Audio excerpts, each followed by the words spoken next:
I'm sure it's going to be very helpful as you make plans for the future, and may God bless all of you today.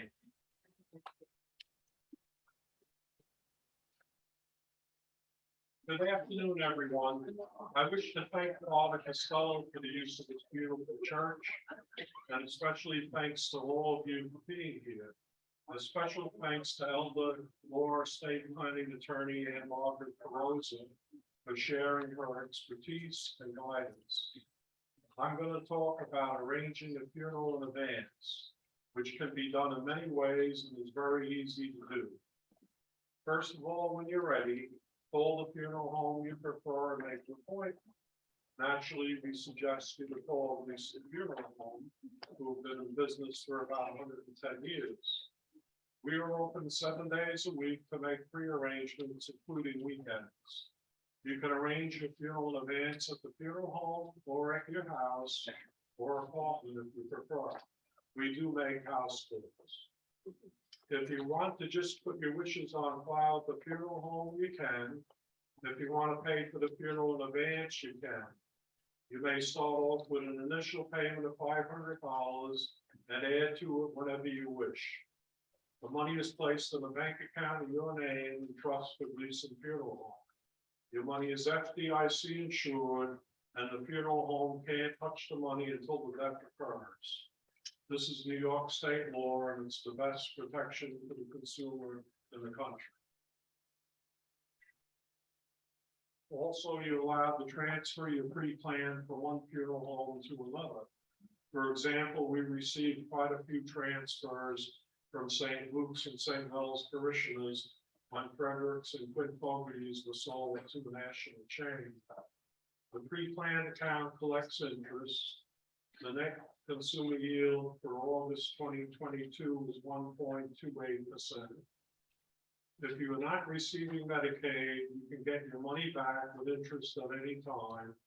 The money is placed in a revocable account if you are not receiving Medicaid benefits. If you are receiving Medicaid benefits, the money has to be placed in an irrevocable account, which means whatever money is put in this account has to be spent on your funeral. If any money is left over in this account, it will be returned to the Social Service Department of the county you live in.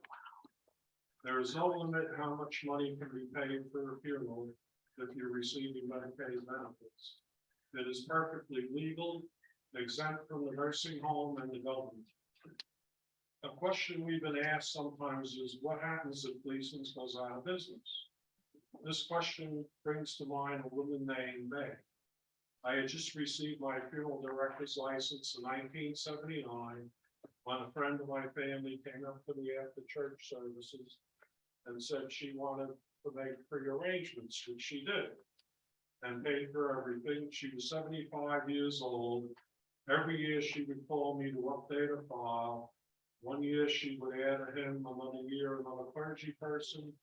In 2005, 26 years later, at the age of 101, she called me to ask, what happens if something happens to me?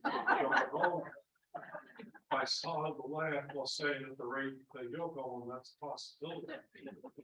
But don't worry, your funeral is FDIC insured and transferable to any New York State funeral. 5 years later, at the age of 106, she passed away, and we took care of the funeral arrangements and honored all the requests. We take care of cremations, funerals, and entombments. If you decide on cremation, the Catholic Church now allows it. You can have a wake and service at church and then cremate. Cremains are a perpetual responsibility and should eventually be buried or placed in a niche. We recommend if you make your funeral arrangements in advance, there is a new agent form you should fill out. This form is for your funeral arrangements only. The person you name as your agent is in charge of your funeral arrangements only. You should print on the agent form if you want a mass, or especially if you want to be cremated. If you don't have surviving relatives, a friend, neighbor, priest, pastor can be your agent to make funeral arrangements. The importance of prearranged funerals was especially shown during the COVID experience. Families that had prearranged their funeral had already secured a cemetery plot and prepaid their funeral. They didn't have to come to the funeral home and make funeral arrangements during the COVID epidemic, as all the choices were made in advance. On the other hand, people without pre-arrangements had to wait 2 weeks just to buy a grave in some cemeteries, which had reduced hours and were overwhelmed. All our funeral directors at Gleason's Funeral Home have years of experience and training and are available 7 days a week. Also, there's no charge to make pre-arrangement.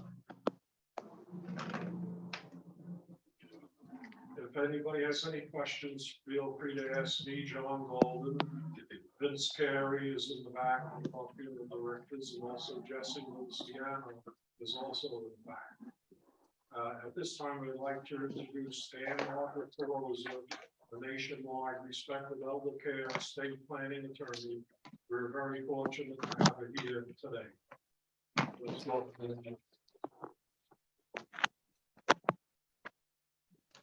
Hello, everyone. It's a great, is this better? It's a great pleasure to be back here in person with all of you, so many of whom I haven't seen since before the horrendous 2 years we are hopefully finished with. What I want to talk to all of you about today, and please interrupt me by raising your hand if you have any questions. As we go along, I want this to be an interactive seminar. I want to talk to you today about legal protections for our property and our families. There are hundreds of laws that exist to protect us, but only if we know about them. So let's start with, what are we trying to protect our family members and our property from? Legal liabilities, long-term care claims, taxes, estate taxes, capital gains taxes, financially ruinous breakups, a child who gets divorced, and how does that impact property that they may inherit. So we're going to talk about all of these protections, not the least of which we need to be focused on are lawsuits. You can't have the TV on for a half hour without seeing an ad for some, 1-800, my arm hurts. And when we have a period of economic wobbliness, lawsuits go up. There was an article this past week that in the city of New York alone, lawsuits against the city have increased 22%. And as an aside, some of you know this, my late grandmother was a trip and fall queen. This was a little bit of a side hustle for her. And there was rarely a family wedding where she didn't have a few too many cocktails and would take to the floor. And those of you who are old enough to remember Charo at her heyday, my grandmother had a very good hoochie coochie dance facsimile. And invariably she'd have a slip and there would be a lawsuit. And every time I passed what was the Amber Lantern, I feel a little bit guilty. It may be just a coincidence that they went out of business after her lawsuit. And I suspect that lawsuit money helped pay for my braces back in the day. So I think it is good that I make my life's work educating people on protecting assets. So let's start with real estate. And may I ask by a show of hands, how many folks here own a home, a condo, or a co-op? Okay, the overwhelming majority. Nationwide, 70% of us own real estate. And I think if you take nothing from today, remember the following. I think it is crazy to own real estate in our own names. We are sitting ducks. This information is publicly available with the push of a button. You know, back in the day, my family would keep the deed in a tin box up in the coat closet hidden. But now anyone can get it at any time. And that makes it very easy for people to sue us and for a nursing home to put a lien or a claim on real property. There is a widespread, it is true, but it's only partial of the story. The house, and who has heard this? The house is exempt from a nursing home. Has anyone heard that? The house is exempt, and listen to the whole thing. It's exempt from Medicaid eligibility. Okay, I can get on to the Medicaid program, or my husband can get on to the Medicaid program, even though we may have a big, beautiful house. Okay, it's exempt on the front end. So they give us enough rope to hang ourselves because it is not exempt on the back end. Upon my death, who gets my nice house? The nursing home wants their pound of flesh and they will put a lien on the property. So in order to prevent that from happening, we need to do some planning with the real estate. And whether it's our primary residence plus a vacation property, primary vacation plus a rental property, however large our real estate portfolio is, we need to protect it. So let's start with, what do most people do to try to protect their house? Okay, I'm hearing a lot of correct answers, and that's the trust. But what most people are still doing is putting the house into the kids' names. Right, it's never, ever, ever a good idea. My kids could be the nicest people in the United States, and maybe I'm not worried that they're gonna put me out on my head, but there will be certain definite negative consequences. If I bought my house in 1978 for $50,000 and it's now worth $650 or $750 or $850 or Whitestone $1 million, that is all capital gain, right? And if I give it to you as my daughter and you're nice, you let me live out my days in the house, and you go to sell it later, you're whacked in the head with capital gains taxes. Number one. Number two, if I put my house in your name, I'm going to lose any property tax exemptions that I was otherwise entitled to. My late husband's partial veterans exemption, STAR, they would all go out the window because I put the house in the kids' names. And what happens if one of my darling children is in a divorce? What would happen? If half the house is in my son's name and he's going through a divorce, now my soon-to-be ex-daughter-in-law would have an interest in my dopey son's part of the house. And if all of that wasn't bad enough, if I have grandchildren applying for college financial aid and their parent owns part of the house, they're going to get less college financial aid. So it's never, ever, ever a good idea to take the real estate or the co-op or the condo and put it in the name of someone else. In my book, Love and Money, I tell the story of a guy who put the house in his daughter's name. Some of you know this story. They were as close as could be. He would trust her with his life. And he was right to trust her. She loved her father beyond measure. Does anyone remember what happened? The daughter died. And what did she not have? A will. She didn't have a will. And when we don't have a will, New York State has one for us. It's a formula. And it may or may not produce a good result in my particular situation. But the formula for this poor young woman who died in a car accident was that her husband received anything that was in her name.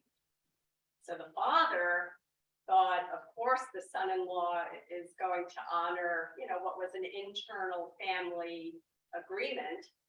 A couple of months after the funeral, the son-in-law wanted to start dating again. And he thought it was going to be very awkward bringing new lady friends to the house with his late wife's father living there. So he suggested to his father-in-law that it might be, better for everyone if you made other arrangements. He was out of his house. So now finally he went to a good attorney, and the attorney said, not only can't you do anything about this, you owe gift taxes because the amount that we transferred was more than, it was $10,000 at that time. Now it's $16,000. So this guy was just totally screwed. And whose fault was it at the end of the day? Yeah. You can never, and I'm doing this 26 years. And just when you think you've heard every crazy, wacky story, and you've seen the depths of human depravity and how people lose their brains and their moral compass sometimes where money is concerned, I see a new story and people are hitting a new low. We never want to totally divest ourselves of control. That is critically important. And there's never a reason to leave ourselves in a legally vulnerable position. So we want to think about, with the real estate, a trust. What kind of trust? You're all familiar with the two kinds of trusts, right? Revocable and irrevocable. For purposes of protecting the house, we don't want to be in either camp. A revocable trust is very appealing psychologically. You can buy a kit off of the internet. You go to Florida, you seem to come back with a revocable trust. Everyone there has these revocable living trusts. My mother sometimes goes to seminars. They have refreshments, and she might meet a nice gentleman. But hopefully she doesn't do a revocable trust. Because why is it appealing psychologically? Because I can be my own trustee, and I can put my assets in, and I can pull my assets out. No one is the boss of me. But think about it. If I can get my hot little hands on the assets whenever I want, so can my creditors. So can my soon-to-be ex-husband, so can the nursing home, on and on and on and on. So we want it to be a little bit of a stronger trust. We do not, however, have to go all the way into being a totally irrevocable trust. A totally irrevocable trust is as rotten as it sounds. You can't change anything. With a totally irrevocable trust, if I get mad at my trustee, I'm stuck with them.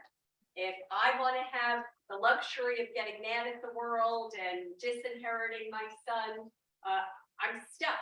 I can't do anything. So there's never a reason to go that far. We want to be somewhere in the middle. And people ask me, what is this trust called? Well, what we call it doesn't matter as much as what's in it. What are the legal provisions that are in it? I can call it an asset protection trust. I can call it a family trust. I can call it a hybrid trust because it has elements of being revocable and a little bit of irrevocable. So here's how it works.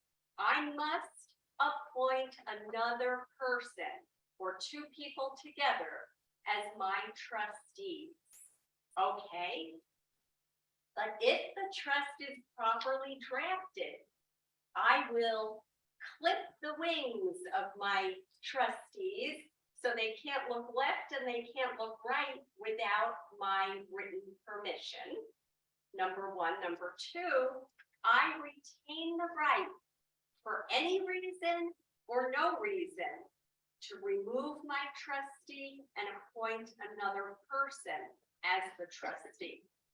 Okay, so if they don't really have any power acting alone, what's the point? What would be different if my house was in this trust? And there's one thing that would be different. If I want to sell my house, and again, the trustee cannot sell without me. So if I'm in rehab and I'm going on the 4th month of rehab and I still want to come home and my kids think they know best and they're going to sell the house to make me stay there, they're not able to do that because their signature alone is insufficient to sell the real estate. However, the one difference is if I want to sell the real estate, we need my signature and the trustee's signature. How does that protect the property? Well, 5 years after the day we set that up, I can say to the nursing home, I can't get at the house acting alone. And that is true. The trust is irrevocable to me acting alone, right? I can't get at it to pull my house out. And because I acting alone can't get at the house, neither can the nursing home. Now, playing devil's advocate, what if, and there would not be a good reason to do this, but it's important to know that we can do it. What if I wanted to pull my house back out and the trustee said, no, I don't think you should do it. I retained the ability to say, thank you for your opinion. You're not the trustee anymore.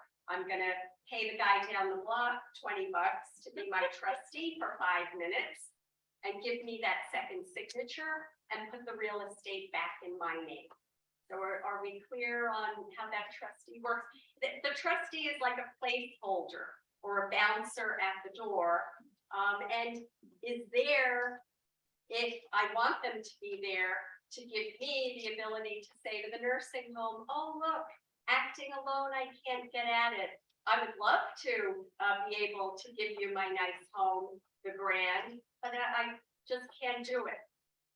That is what the trustee does. Yes. Yeah, so, just to give you some props, I, bought my dad's Yoga law firm years ago. And, we established an irrevocable trust for my dad. We legally impoverished him, all right, we put him into a full trust. Worked beautiful, thanks to your law, Oh, okay? Yeah, you're welcome. So that worked really well, okay? He was able to stay at home, die at home. And my family retained the rights to the property. So, all right, you're telling me that there's a hybrid trust now. Is that a combination of irrevocable and revocable trust, or? Yeah, that's. It is, right? I can't speak to your specific situation, but the situation that you're describing was a hybrid trust. Okay, so this is nothing new. Well, Because we were trying to protect him from Medicare, yeah. right? There was like a 3-month look back at that particular time. For home care, yeah. Right? That's increased now to like 2 years or something, right? Effective January 1st. We'll get to that. All right, so we got through the 3 months and he was able to stay at home. And as a consequence, Medicare couldn't come after his house. The government couldn't come after his house. Beautiful. The only thing is that he couldn't that house was not in his name anymore.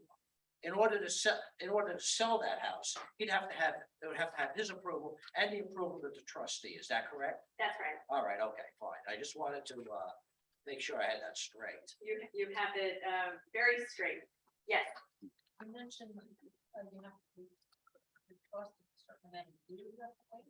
Yeah, so you've all heard of a 5-year look back period. That means if I create a trust today, and I put my house in the trust today, and I have the bad luck to need nursing home Medicaid tomorrow, it's not really gonna work. The government says, we're gonna give you a very valuable benefit, but you need to kind of fend for yourself for a little bit of time. And that time is now 5 years. It used to be 3 years. Those of you who did planning for your parents back in the day, it was 3 years. As of 2006, it went to 5. There's a bill in Congress to make it 7, but that hasn't passed yet. So anyone who does their planning under the current law would be grandfathered. So what does that mean? If I am unlucky enough not to make the 5 years, I'm still ahead of the game, because let's say I do my trust, I put the real estate in the trust, and 4 years goes by, and then I fall apart and need nursing home level care. Well, now my family only has to privately pay for me for that last 1 year. And it's no joke. It's $16,000 a month.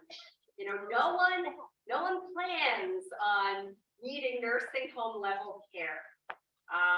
But sometimes it happens. We have an acute illness where Medicare and the Medicare supplement cover everything at the hospital level. When we leave the hospital and we go to rehab, Medicare and the supplement will cover up to 100 days.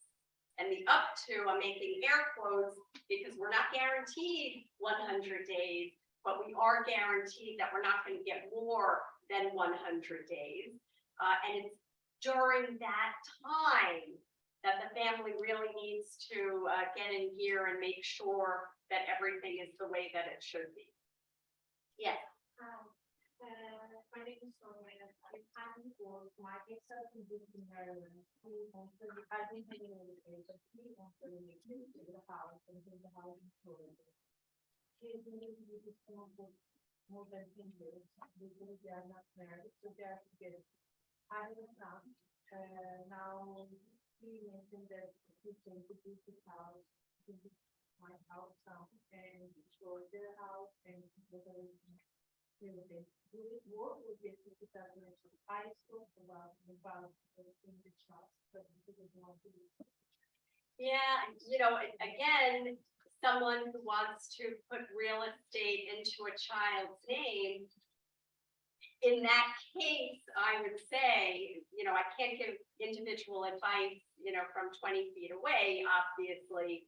But if I had an ex-husband with a live-in friend for 10 years, now I'm going to be very concerned that she's wheeling and dealing to get her name on that deed, and then my son's going to be out in the cold. In that case, if my ex-husband is allergic to the idea of a trust, now better that my son end up paying a lot of capital gains taxes than having him lose out on the property altogether. My son would never have If this person did a trust and the property was in the trust and the child is the beneficiary, now we've avoided probate, right? And it's as simple as if my mother had a CD and I'm the beneficiary, all I have to do is go to the bank with a death certificate. They'll give me condolences and I will walk out with payment. I don't need a lawyer. I don't need to probate the will. So the trust will avoid probate for the son. But you bring up an interesting point, and we'll take a side issue on this.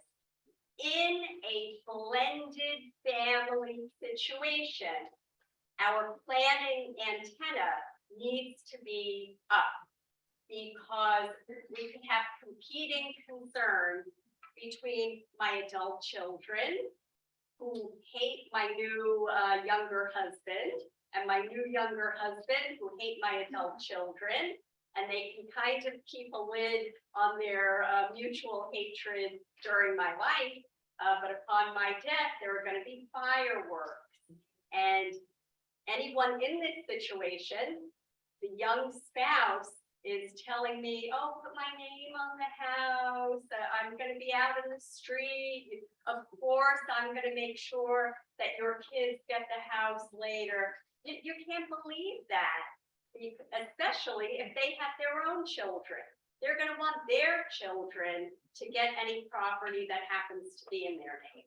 So when it comes to this estate planning, one size does not fit all. You want the property to go to Mary, Susie, and Johnny? Fine. But how do you want it to go to them?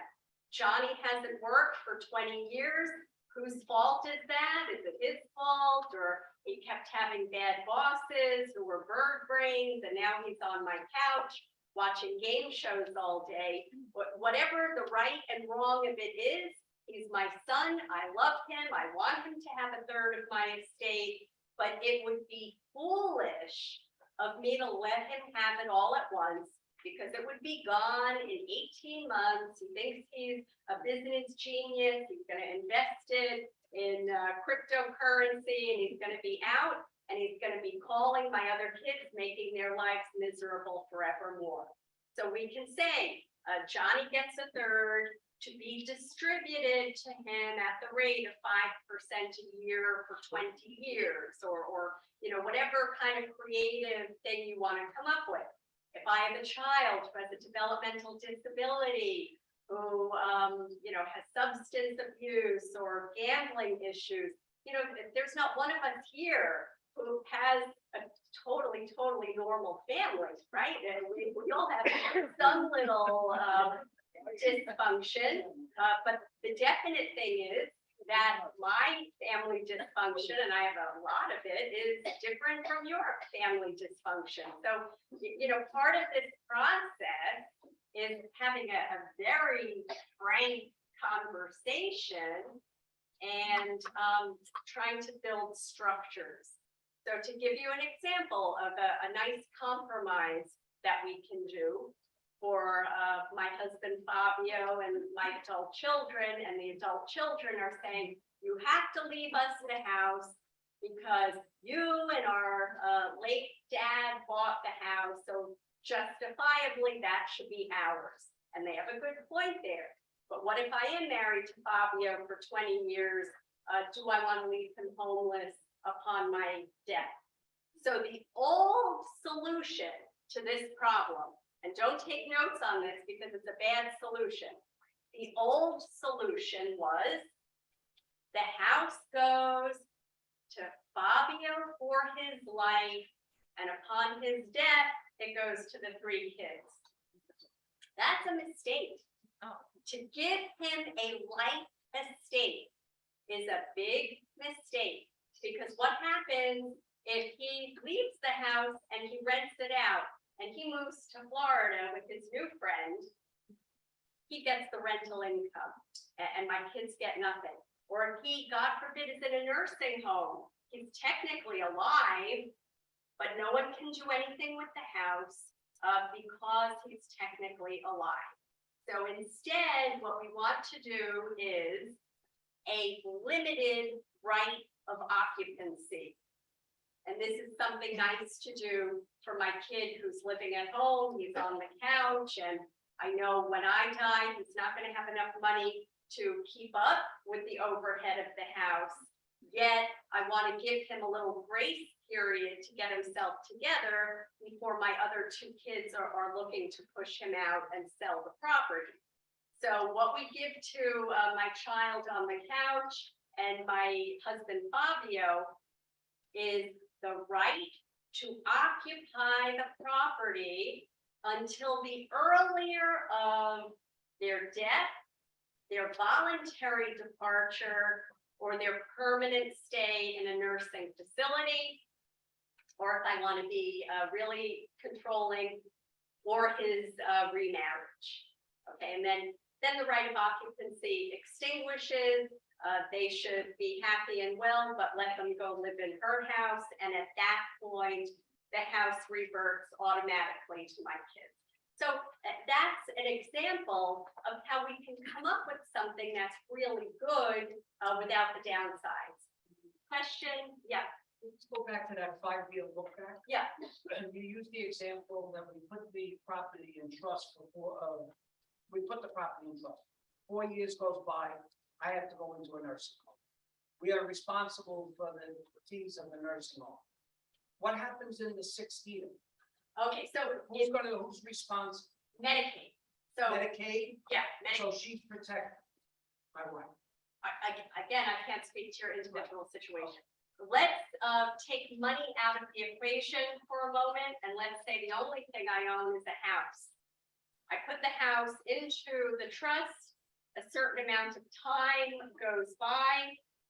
If I get caught short and need nursing home level care sooner than the 5 years, I need to privately pay for the remainder of the time.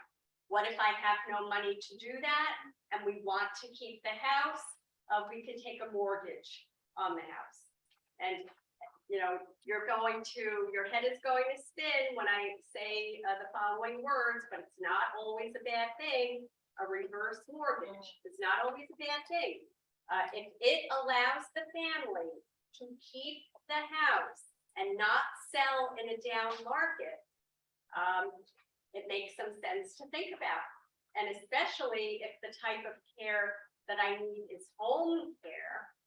Under current New York state law, the home care program has no look back period. So anyone here today is by definition too well to need home care.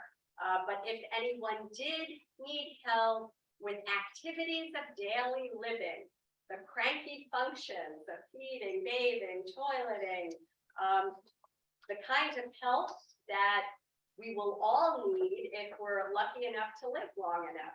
These are facts of life, and Medicare and the Medicare supplement do not give this level of coverage. When we leave the hospital and we go home, they'll give us a little bit of visiting nurse service, but that will conk out in about 3.5 weeks or so.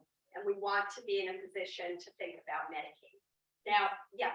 Yeah, I just want to clarify something. So if you keep somebody at home, all right, I thought that there was a 2-year look back period with That's going to start in January. Oh, so when you're talking about starts in January, that there's no look back period if Right somebody now. stays at home Right now. right now. So if you have a neighbor, a relative who could use some help, and you see the commercials are you can have your child, you can have your grandchild be a caregiver. You know, a lot of people hear Medicaid and they think Frankenstein is going to show up at the door to provide the care. In New York State, that's not true because they're concerned about liability. So only the top home care agencies have these Medicaid contracts. But you can hire your own person, a retired lady in the neighborhood. Let's say, you know, my mother doesn't really have medical issues, but we have a little cognitive impairment, and I'm concerned if she's alone. Well, the retired lady around the block doesn't need any particular medical training. They can be with her, and Medicaid will pay for that. Now, as an aside, for the baby boomers amongst us, this Medicaid program is not going to be as good as it is in 10 or 15 years. Some of you know, by way of background, I was a New York State Assemblywoman for 14 years, and I can tell you that every year in the New York State budget, Medicaid becomes a bigger and bigger portion of the state budget pie. And it has recently taken over education as a fraction of New York State spending. So it cannot continue in its current form. But the program that is there today, for those of you who don't have long-term care insurance, or if you have long-term care insurance, but it's not enough, if the benefit is $250 a day, well, if we need nursing home care, we need to come up with an additional $250 a day. So we're still applying for Medicaid. Under current New York State law, it is illegal for a nursing facility to differentiate between us because I'm on Medicaid and you're private pay. In New Jersey, they can have a two-tier care system. And they can say, sorry, Ann, we don't have any Medicaid beds. We'll put you on a list. But in New York State, you can have, and we've all been in lousy facilities, right? Visiting elderly relatives over the years and you leave crying. You can have lousy facilities or better facilities, but within the given facility, the care is 100% equal between Medicaid and private pay. Yes. Question. So you're talking about asset as just real estate. What if you have liquid assets? Okay, what a great segue. What about, What was the question? okay, what about other types of assets? Well, we start with the real estate in the trust because you will not feel the difference if the trust is properly drafted. And we're going to come back to this again. Your second category of assets are retirement accounts, 401k, IRA, TDA, 403b, whatever your retirement accounts are, that's already invisible. Did you know that? I'm not going to embarrass you by asking if we have any retired teachers here, but if we do, you have very big, beautiful TDAs. That is invisible to the Medicaid program. So that's important to know. So with the real estate and the trust, we're going to be good on that asset in 5 years. Your retirement accounts, we're already good there. And that leaves the everything else. What do we do with the everything else? Initially, my advice to a client is don't do anything with it, right? Because I'm telling you, with the house, you're not going to feel the difference.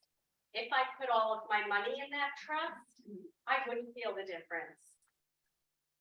Because I don't want to have to go to my trustee for money to go out to lunch. So leave the money outside, but make sure that we have a very good power of attorney.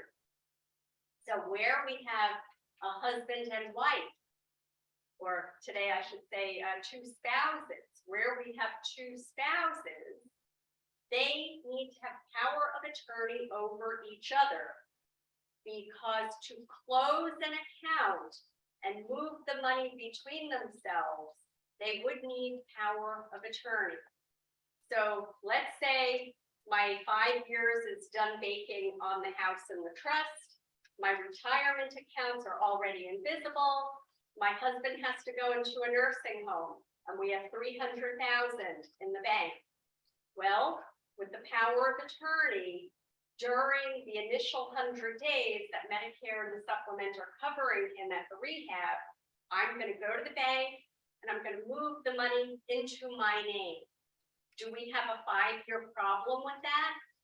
No, because the 5-year look back does not apply between spouses. Okay, so you're in reasonably good health, and we have a husband and wife, let's say in our 70s. I tell them, keep the money where it is, but the mental game plan is if someone gets sick, we want to move most of it to the well spouse. Yes, I understand your point on the money visible as a retirement account.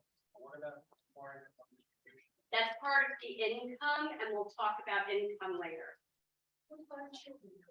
I'm sorry? For example, someone has a retirement. Yeah. And as a child. Something happens. I will be nice.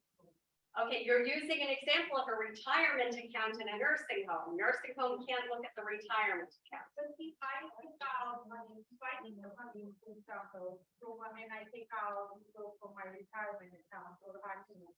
It would be going, social security, because I would be entitled to get rid. If I take more money, it's become income and then it's more than.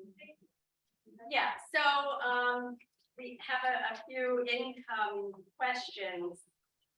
When we need nursing home level care, we can protect the assets by and large, but they would be entitled to my income. And my income includes multiplying my annual required minimum distribution from my retirement plan. We divide that rather by 12, and that result is fed into my monthly income budget, and the nursing home would get that. Yeah. Yes, sir. If you make a change to an irrevocable trust, does the 5-year look back go back to the original date of the first trust or the second? That is a question, it's like a board game and the rules are written inside of it. It depends on the rules of that particular trust.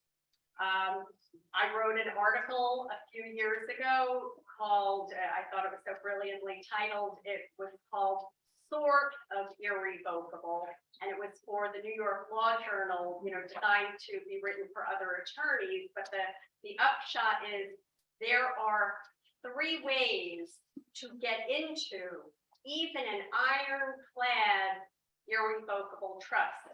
One is judicial reformation, and the other one is decanting. So think of wine, and we can decant it into another container.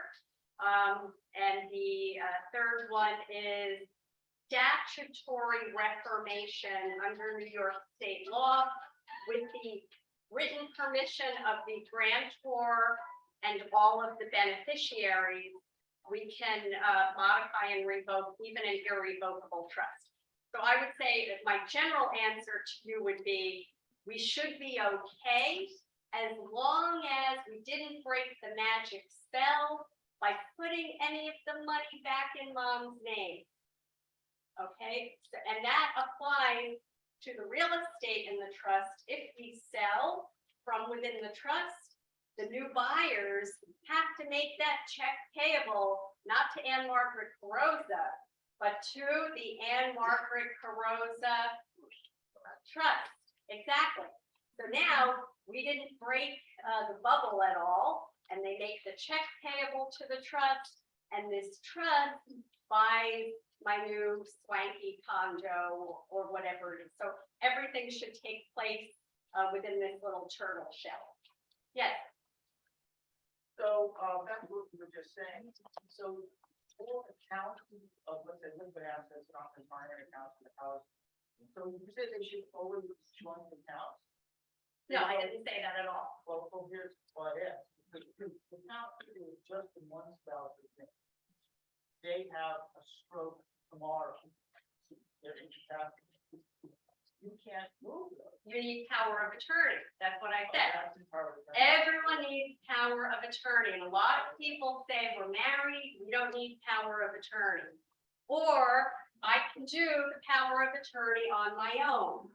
Don't do the power of attorney on your own. There are plenty of things you can and should do on your own. On my website, which is myelderlaw.attorney.com, I have 3 forms. The things you can do on your own are there, just download them. A healthcare proxy, you all know what that is. I appoint you to make my medical decisions in a hospital if I can't speak for myself. As a former legislator, I can tell you that law was designed to be user-friendly. You don't need a lawyer for a healthcare proxy, and it drives me berserk when people charge to do that. That's just not nice. It's stupid. And the form that John Golden mentioned, the appointment of an agent to deal with funeral planning, that's on my website. Download it, you can do it on your own. The power of attorney, however, you don't want to do that on your own. And you don't want, the real estate attorney around the corner to do it for you, because it's going to be severely limited. And at the 11th hour, it may be insufficient to do the quick planning that we need to get done. Yes, sir. You've been mentioning, I'm referring to New York State law.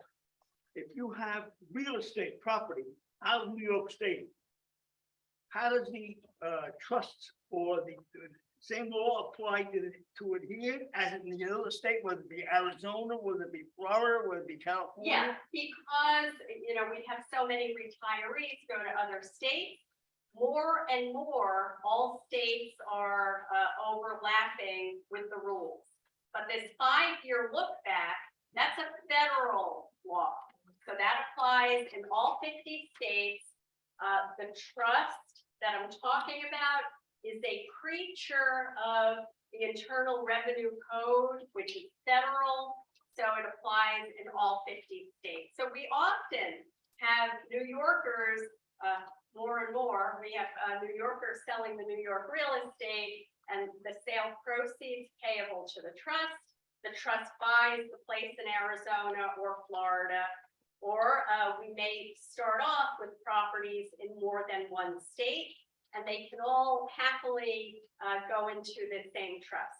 And it's critically important for us to put real estate in a trust if we have property in more than one state, because it's bad enough if the next generation has to go through probate in New York. You don't want them to have to do a double probate, New York and Florida or Arizona. So we definitely want to think about the trust to avoid probate. We can avoid probate on everything else in the world by listing beneficiaries. But the real estate, that is the only definite. The real estate would have to go through the will and would be subject to probate if it's not owned by a trust. Yes. All right, when you're talking about the trust in real estate and 5-year look back, if I start off with one property and then I buy another one, do I have to set up a separate trust for it, or do I put it in the first and then is the look back 5 years for the first, and then the 5-year period starts separately for the second part of the newer property? You have it logically perfect. Yes, good. So you can have different clocks for different assets within the one trust. How many properties can go in this trust? The functional limit is you want to stay below the current New York State estate tax threshold. We designed this trust to avoid capital gains on the property at death. If the house I bought for $50,000 in 1978 is now worth $1 million, and it goes to my kids through the trust, they have zero capital gains. All of the capital gains magically gets eliminated.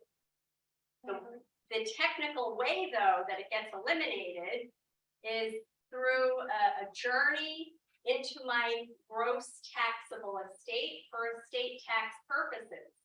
And that journey is going to be cost-free, provided that we're under the current state estate tax threshold. And when I give you the number, you're gonna roll your eyes and say, that doesn't apply to me, and it's 6.1 million. Don't roll your eyes, because my former colleagues in Albany are talking about lowering that to get some money for the state budget. So it's something to keep your eye on. I'm a widow and I have a home and I have one son. What happens when I die? Without a trust, he would go to court and he would go through probate of the will. What would you suggest I do? A trust. Do I have to come to an attorney? You should go to an attorney for a trust. Again, I think it is, in 20 years, people are gonna say, really? You used to own real estate in your own name and you were just like a sitting duck? If the mailman falls off of your front steps, they're gonna sue you? My former boyfriend said, he's a lawyer, he said it goes to my son, everything goes to my son. Yeah, how long does it take to go to your son? Look at Aretha Franklin. You know, can you do your own will? If we were on a game show, the answer would be, yes, I can do my own will. I can do a will on a Bounty paper towel. There was a case we studied in law school. A guy wrote his will on the back of a kitchen cabinet, and it held up. The question is, how many years did it take for the son to get the Do property? you suggest I see a lawyer and take care of that? I suggest that you consider doing a trust. You know, that's the only definite I can throw out there. Yes. If you would, Okay. Anyone interested in the rules for co-op? Yeah. Okay. So, as you know, co-ops are allowed to implement any rules or regulations or prohibitions that the self-important board chooses to implement. They cannot, however, prevent me from doing asset protection planning. Do they have to allow trust ownership? No. And I would say about half of the co-ops allow trust ownership and half don't. For the co-ops that don't allow trust ownership, we have a workaround. And that is called a limited assignment of the economic value pertinent to the stock of the co-op. What does that mean? Well, in my will, if I leave my daughter or I leave my son my co-op, do they have to let him live there? No. If he collects rescue cats as a hobby, they don't need to let him live there. But when he finally finds a buyer that passes muster with the board and the unit sells, who's going to get the money? The son. So that is the model that we use to bifurcate the use, the occupancy of the apartment, which continues to be governed by the board. I continue to be held to the strictures of the proprietary lease, but I am legally assigning the economic value to the trust. This is a legally binding assignment, and it's legally binding on New York State Medicaid program. And it will get this 5-year clock ticking on the value of the co-op. Now, some of you will leave here and you will go to the management office and you'll ask them about this, and they will look at you like you have 3 heads, and they will just say, we don't allow trust ownership. This is not binding on the co-op. It's none of their business that you're doing it.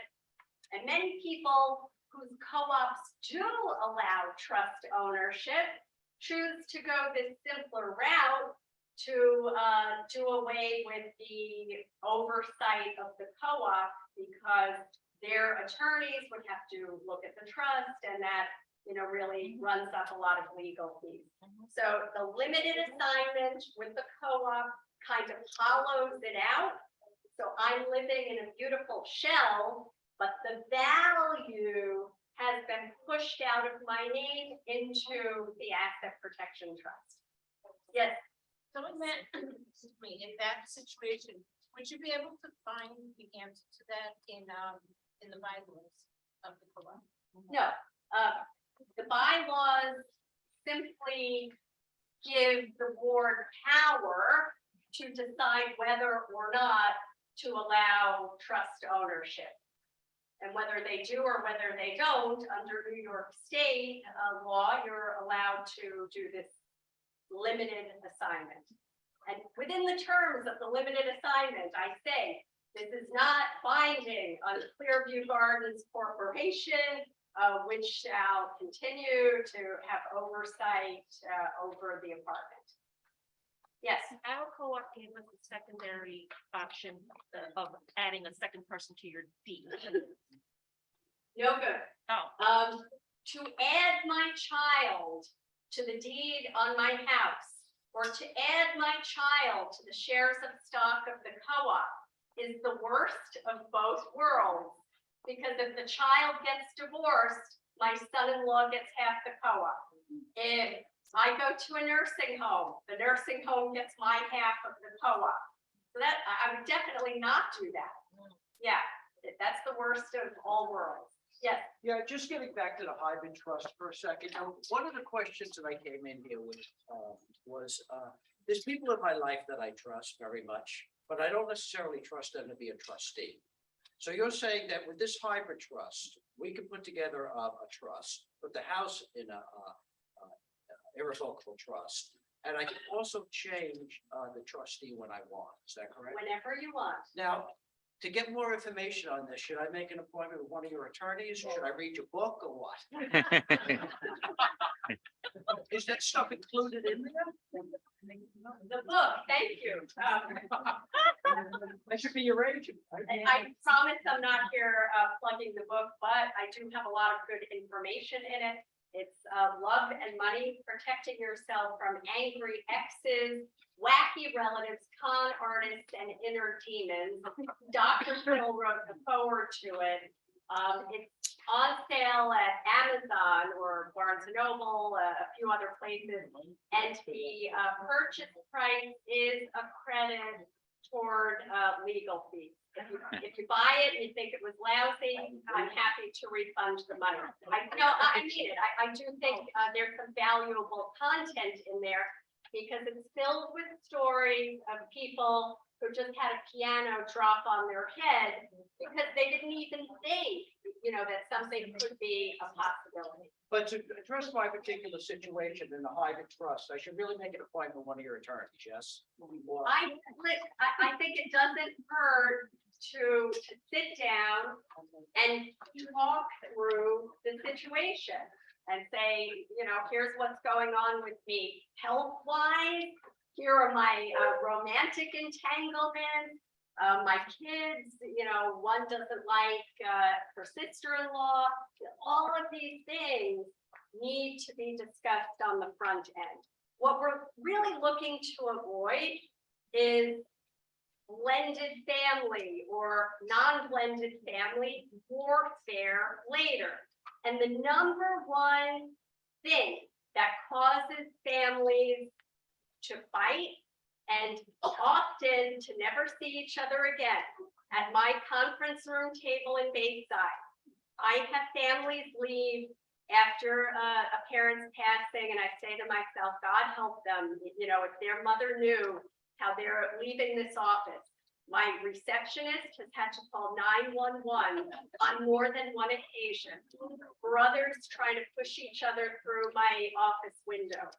And this happens when something is not clear. So let's try to think about what could go wrong later on. let's say I gave my daughter $100,000 toward a down payment on her house. And she was gonna pay me back, and it kind of, just never happened. And my will says everything even Steven 3 ways. Well, my other two, how do you think they feel about the 100 that went to the daughter during my life? They feel it should count against what she gets in the estate. But she's saying, Mom wanted me to have that as a gift. But what's right, what's wrong? It depends on what I wanted. So sometimes parents are chickens and they don't really want to go there, and they say, oh, it'll kind of all work out. Or another common scenario is I have 3 kids. One is chronically unemployed or underemployed. One is a neurosurgeon, awash in money. How do I deal with them in the will? And my advice is equally. If he wants to share, he will. If I want to give my daughter extra, I'm going to go to the bank, make a CD. She's the beneficiary of that. And I may or may not tell my son about it, but I'm certainly going to tell her about it. She gets some extra help. But in the will, last will and testament from the Greek, my last wishes, my last words to my kids through the will are, Mom loves all of you equally. And even the highly successful neurosurgeon, if he's getting 10%, I feel like his feelings are hurt a little bit. So let's give the people who need more extra help during life or off the reservation, so to speak, and the will should try to strive for family harmony. Yeah. On that note, say the mom doesn't give it equitable, she passes, can the will be contested? All wills can be contested. Where there's a will, there's a war. And it's very interesting historically, for the geeks among us, the law of wills goes back to the 1500s. And when you read through the language of your will that you have at home in a drawer somewhere, the language is a little stultifying, and that's because it goes back to Old English, it goes back to the 1500s, and the procedure for a will to be effectuated is called probate. So there's this big misconception out there. Why do I have to go to probate? I did a will. Well, the will goes to probate. We should all have a nice will, but the goal is not to have to use it. We want to avoid probate by having things passed automatically by operation of law. Yeah. So, my mom has 2 houses, and she has 2 buildings. One of the houses is very big property, master, and 2 houses, like, she doesn't need to rent out. But she put the will down, and she gave the big property to one of the builders, and they were the transfer.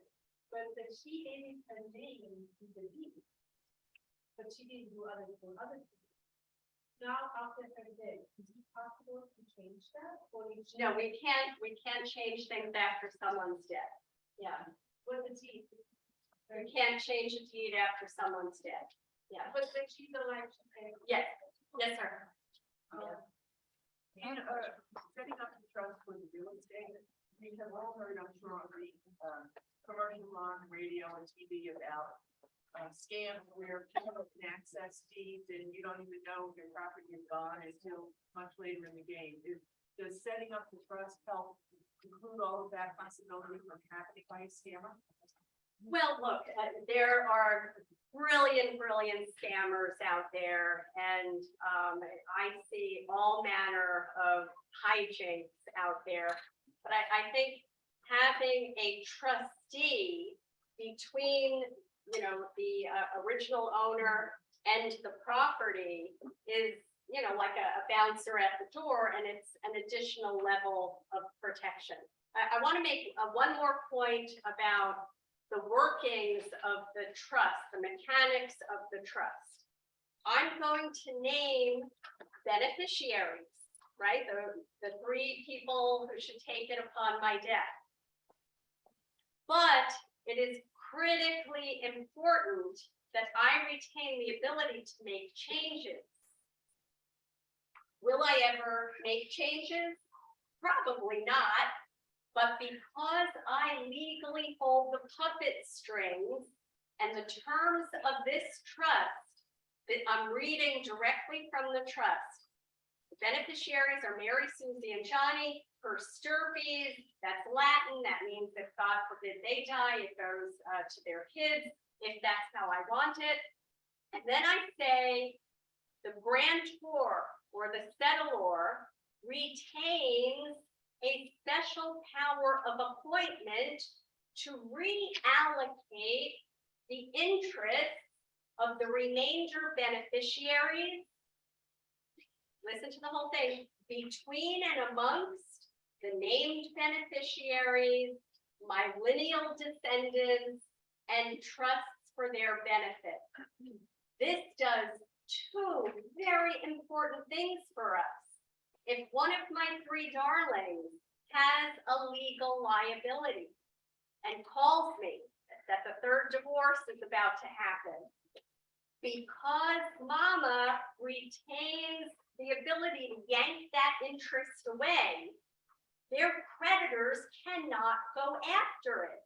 If I retain the keys to make changes to the identity of the beneficiaries, their interests are not legally vested.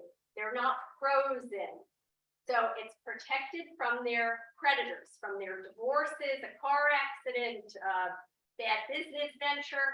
And this will also protect my kids if I die before my husband. And I predict he would be remarried within 3 months. No doubt about it. He doesn't know where anything in the house is, and he needs a lot of support and help. He would be remarried, and what is she going to be saying from day one? Put me on the house. Put me on the house. Well, the language to make changes was what? Between and amongst our lineal descendants and trusts for their benefit.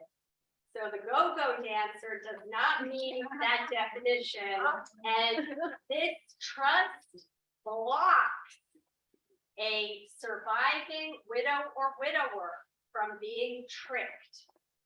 From being tricked by a con man or woman, or by a spouse or a pretend spouse. And that's a very important consideration. A fair percentage of us will have some cognitive impairment, and these are like erecting bumpers around the car so people don't get hurt. Yes. The two people that, let's say, we would have in trust with you, how do they get paid? Okay, I'm not following you. You mean the beneficiary? The beneficiary, the person you put in charge to help. Your trustee would typically not take money. No, your trustee is typically a close friend or family member. It can be a clergy member. They will typically do this as a courtesy. Oh. And if it's a beneficiary, under the old law, you couldn't have the same trustee and beneficiary. Now you can, and they don't want a commission for acting as trustee because that would be income taxable to them. Whereas in their role as beneficiary, they take everything automatically with no taxes, no income taxes. So the receipt of an inheritance is not subject to income taxes. Andrew, do you suggest I could get a will? Well, listen, it's like Goldilocks and the three bears. So the first bed is we don't have anything, okay? And our estate and asset protection planning are crossed fingers. Have one step, one person. If we have 10 or 1, they have to go through the same probate. So what exactly is probate? The surrogates court judge in Queens County or Nassau County or New York County has to physically look at the will and has to make sure that the staples weren't removed and send notice to anyone I may be related to. So when you read the daily news and the little micro print announcements that we all gloss over, that is saying, please be advised that Anne Margaret Carose's will is being offered for probate. If you want to know how much she had, or what the skeletons in her closet are, in case there are some that the Daily News didn't get to, and you're curious, you would go down to surrogates court where everything is totally open and available. And the probate in New York State has to be open for a minimum period of 7 months. I am doing this 26 years. I've never seen one wrap up as quickly as 7 months. Okay, and who is paying the taxes, who's paying the insurance, who's paying the co-op, maintenance? So probate is no joke. Is it better than having nothing? Yeah, having nothing, we're in court for 2 years. That's an administration proceeding. Even if I only have one child, that child has to prove the non-existence of other siblings. So it's like a tortured logic system. And if you're out of an administration proceeding in under 2 years, I've never seen it happen. So your answer is yes. Yes. Good thing. Nassau County versus Queens County for probate and court, but they backed up after COVID. Well, I think, yeah, we have a judge with us. The backup, there's always been a backup, and backup due to COVID, it is not insignificant. So everything is taking longer in court. You can't predict. You can't predict. Sometimes, we get lucky and it happens in 8 months. 8 months would be lucky. Yes. Could I get a clarification of I clearly understand capital gains, and you said the inheritance tax threshold is 6.1?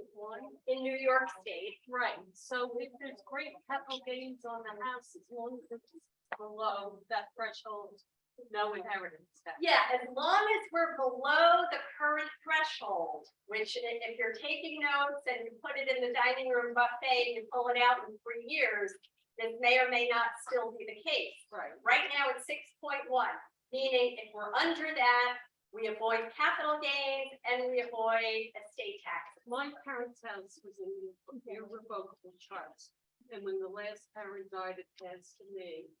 And I was told I better get Appraisal. when you assess the value of the Yeah, an appraisal at the time of the death. Why would that matter when it's well below? Because you want to be able to show that you got a step up to the fair market value as of the parent's death. Right. If you hang on to that house for 2 years and sell it at a gain, how is the IRS going to know what your new floor was? You have to have it marked at the time of death. Okay. You don't have to do an appraisal if you plan on selling within a year, because the IRS will assume that the ultimate sale price was the date of death value. If you're planning to hold it for a period longer than a year, get an appraisal. Can I get a retroactive appraisal? No, the best you can do there is an opinion letter. And you would call Adriana Rodriguez with Legaz Realty, and they can do an opinion letter as to what the likely fair market value was going backwards. Yeah, better than not doing it. Thank you. Yeah. I'm deviating, but yesterday I spoke to a friend he got lucky and unlucky in the sense that he owns a co-op, he was allowed to rent the sublet at one time. And as soon as the person moves, whatever, you have to sell it. He got a tenant who stayed for 30 years. But it's not that he stayed, he died in the apartment. So they just found him in July, et cetera, et cetera. So everything is with the public administrator. And it's already been since July, and he can't get access to his apartment to sell it. So are you telling me it could take 2 years because of the person who died in the apartment? Oh, that situation is just bonkers. It's And crazy. you're looking at a long-term thing. Yes, And I was gonna ask, is there a federal estate tax Yes. besides the estate tax? yes. So just like when we file our income tax return, we need to deal with federal and state. The current federal threshold is 12.1 million. Don't roll your eyes at that one either, because it is scheduled by its own terms. So this is not a maybe. Under the Trump tax cuts, where the estate tax threshold went to 12.1, it is scheduled by its own terms to come crashing back down in 2025 to 5 million. Indexed for inflation. But these things are, they're not written in stone, and a different administration is going to do a different thing, which is why it's critically important to develop a relationship with someone that you can sit down with every couple of years or so and talk through the situation. Do I need to update my will because it's 15 years old? No, not in a vacuum. If I still like the people I named in it, no. If it was a valid will 15 years ago, it's a valid will now. But if any of my beneficiaries have a problem, if my husband is in a nursing home, do I want him to be the primary beneficiary? No, because if something unexpectedly happens to me first and everything is dumped into his lap, the nursing home is going to get it. So I should revise my will to say, if I am survived by my husband, I leave everything into the Anne Margaret Carosa Trust for his lifetime benefit. Now, I'm not disinheriting him and hoping that the kids do the right thing by him. My assets have a soft landing in the trust, and the trustee can utilize trust assets for his lifetime benefit without Medicaid taking them. Regarding trustees and regarding persons who are either about to be or have been designated as powers of attorneys, what would be some of the most obvious risks when you assume that responsibility? Because a friend of mine raised that question to me, and I said, well, look, this guy's in bad shape. He's got all kinds of things to work. Don't know what lies ahead for him. He's only got one other person. The rest of his friends passed on, and families. Okay, so if I could, I'll answer the first part of the question. What kind of risks are there for a trustee? And that's an excellent question. The law in New York State is pretty strict. And it says if I'm a trustee, I have to do this and I don't have to do that.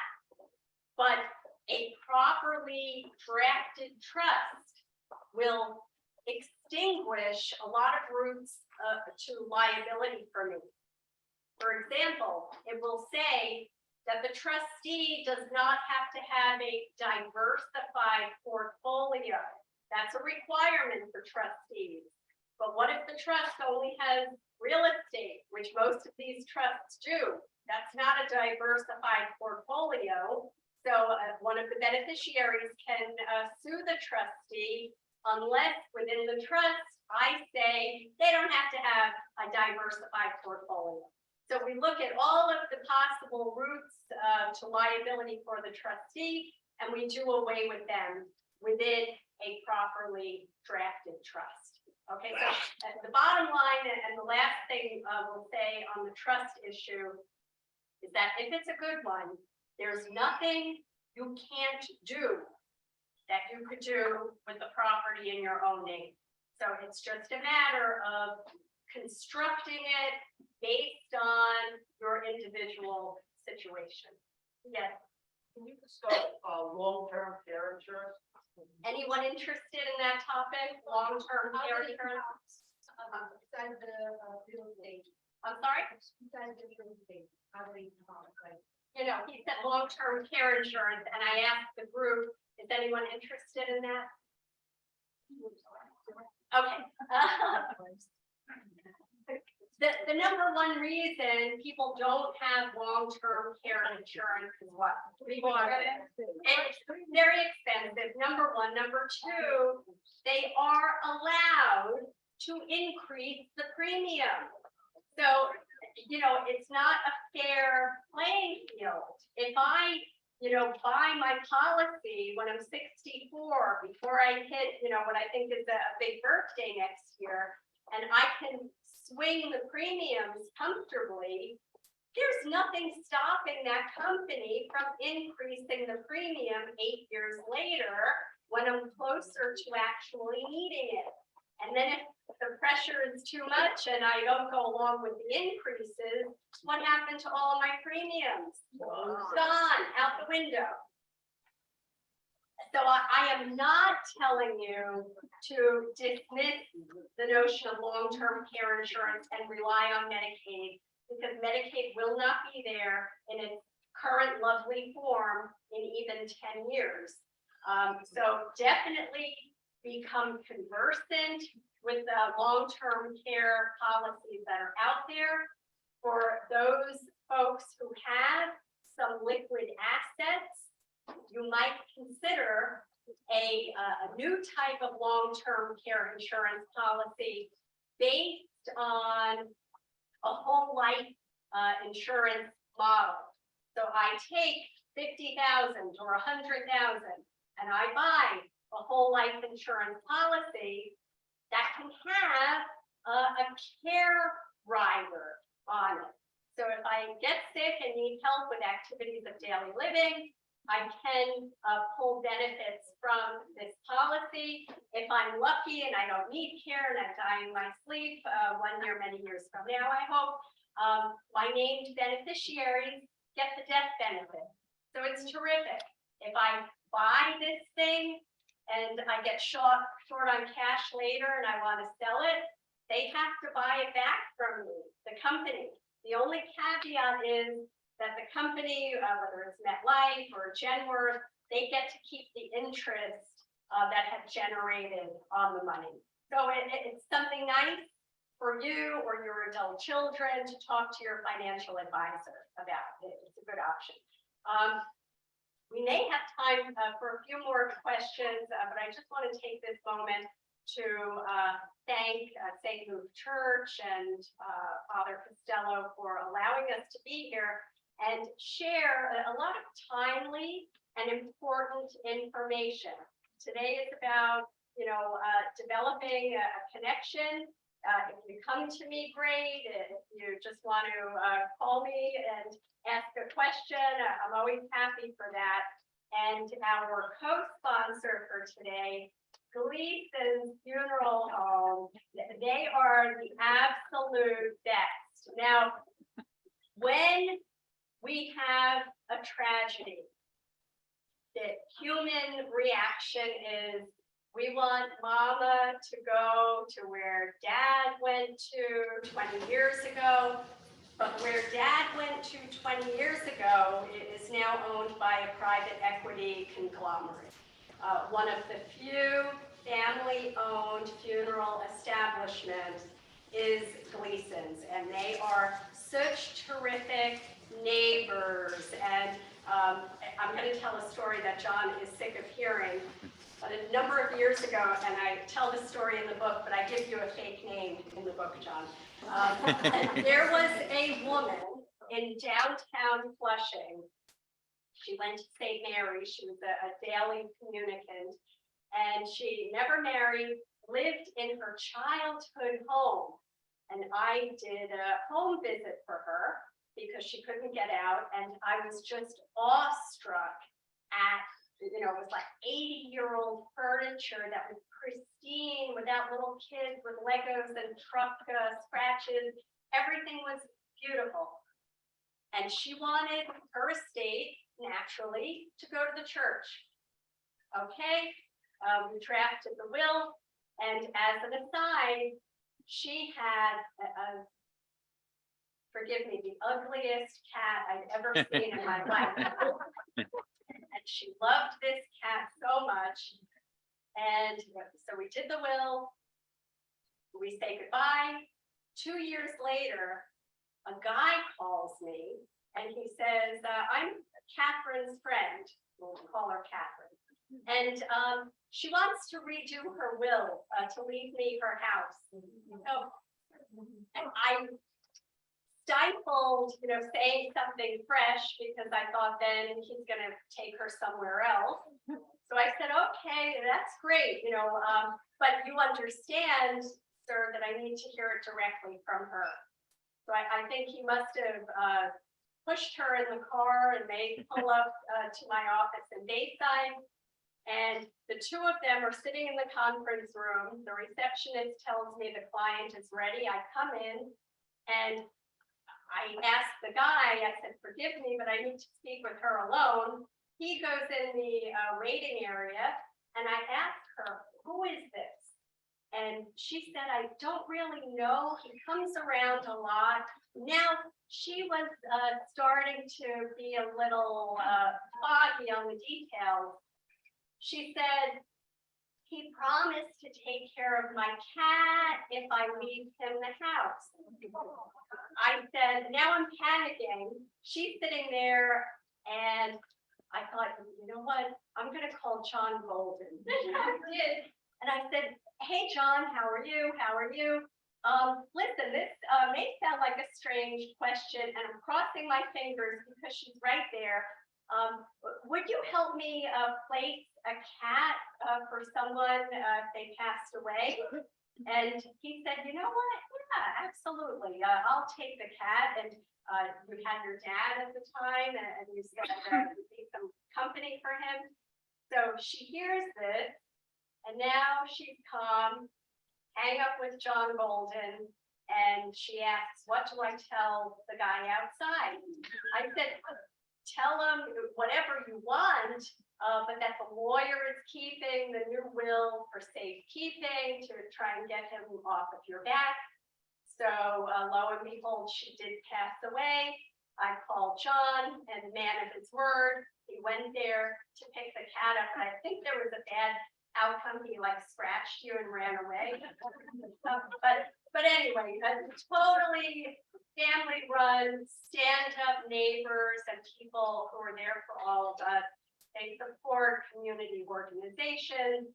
And my family has been dealing with police since I don't think you were there, but I looked at my great-grandfather's death certificate from 1927, and it was, they called it Gleason's funeral parlor. I don't know when that nomenclature changed. But I do want to thank Gleason. I want to thank Adriana Rodriguez of Legaz Realty for moderating the Zoom. And we're going to try to have a recording. And we're very lucky, and it's kind of silly that Greg Sullivan, a media mogul and former 60 Minutes producer, I prevail upon him sometimes to help me out when he's not busy making movies and running around with beautiful people. So he's going to make a recording, and anyone who wants the recording to share with someone else, reach out to my office. But a good starting point for this whole Michigas is my website. I keep a lot of timely information on there, some free forms, an initial questionnaire if you want to get the ball rolling, and that's myelderlawattorney.com. So with that, thank you so much for having me.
So should I jump on now for the Zoom? Right? Have a camera set up in the mic. You can set up the mic.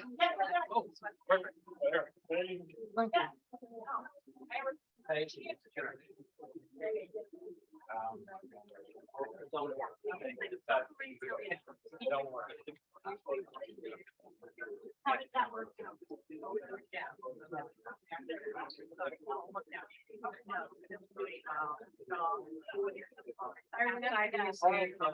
So I have to follow it on my own.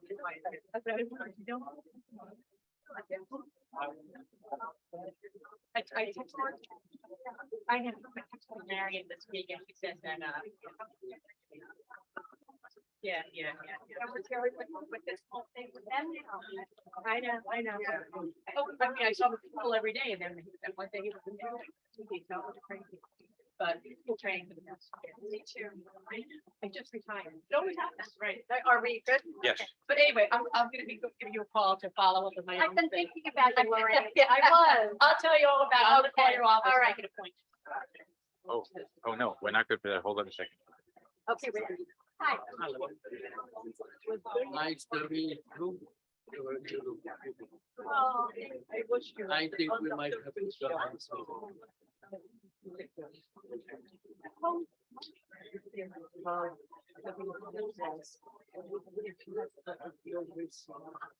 That deal with there. Yeah, where? Oh, yeah, deal with that there, so they don't tax it here. Yeah. Okay, the consulate can give you recommendations for an attorney there.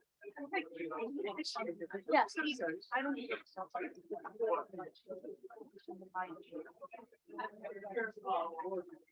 Just an IRA now. Yeah. A bank account, yeah, but an IRA. No, well, I was there. I know, we had like 8 people there. I don't think they told me. They did. Question, the big terrorist, recently left the apartment that he which I did. Do I get a bank? Do I have to pre-qualify to get a bank? It depends on the city. They may ask for a copy of the trust. That would be the most. But right now, as it stands, she doesn't have to reapply. She's still getting, Yeah, it depends on how the trust is written. Yeah. Okay. Thank you. All right, great job.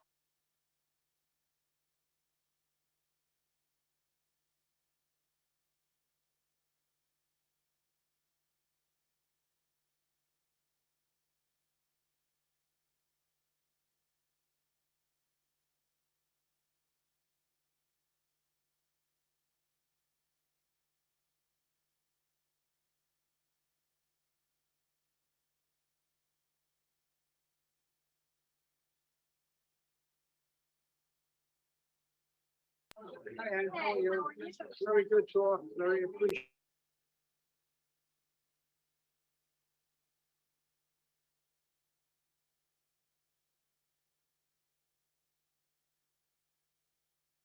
Look at what you have right now.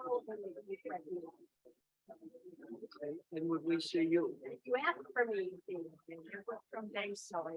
Where do you live? 218th and North. On the north side of Northern? South side. Okay, yeah, on 40th and Bell. You're on 40th and Bell. Yeah. So we just call your office and tell them we want to talk to you and make an appointment. You're a member of the NC. He's fine, because we left. Oh, wow. So you're related to Ben Zara? Yeah. That was big thing years ago. Yeah. Nobody even knows who he is now, but years ago, yeah. Wow. He was quite a strong man, you know.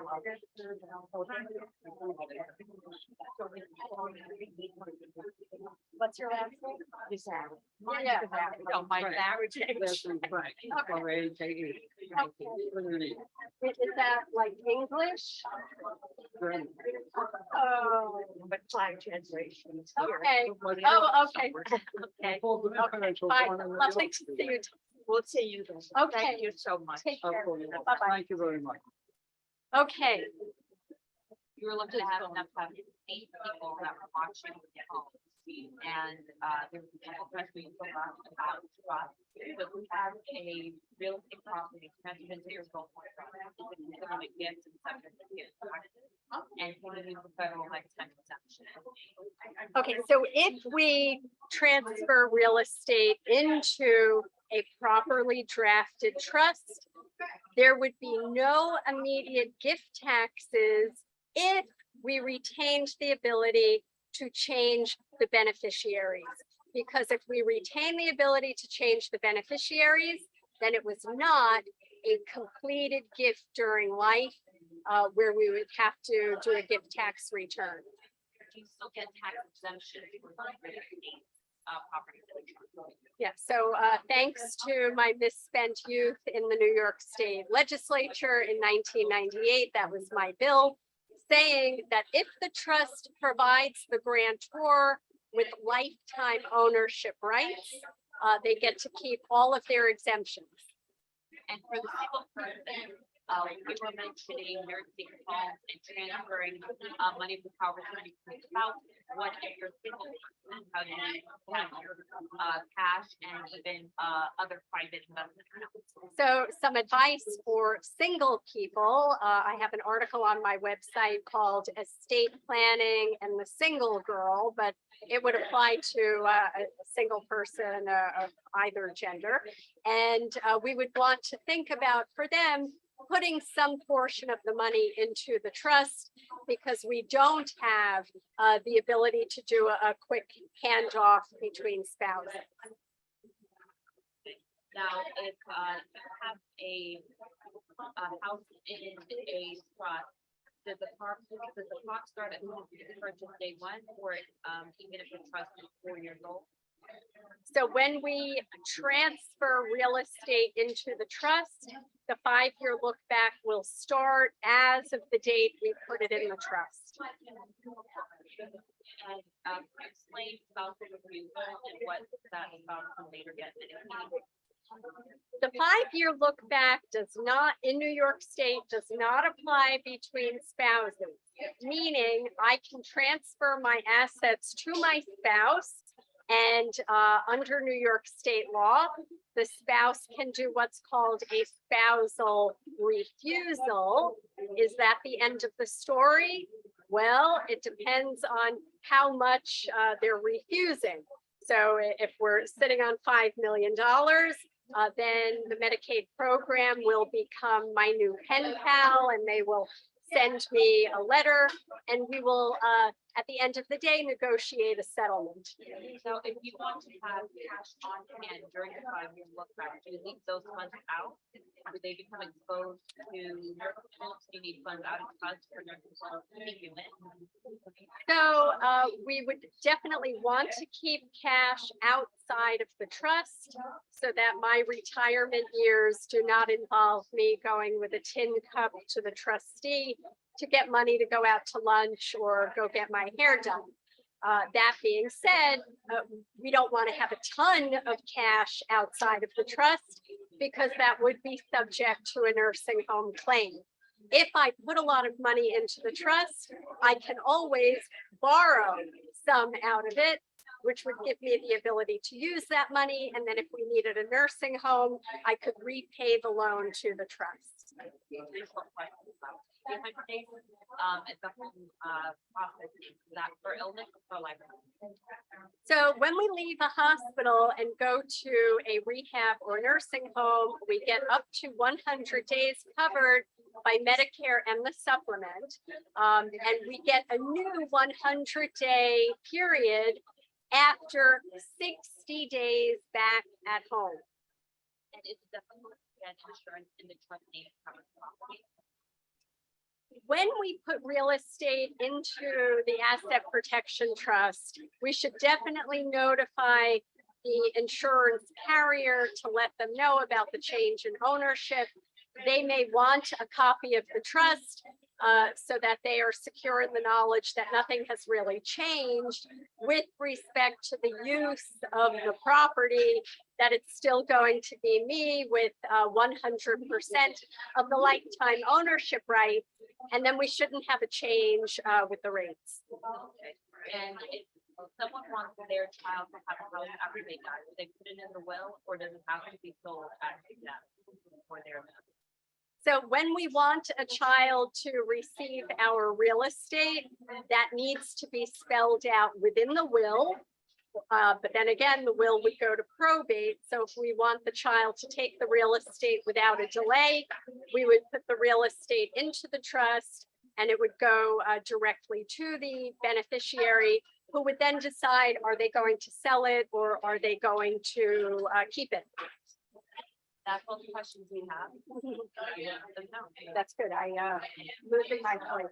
Is there any way that you can put a message that they can still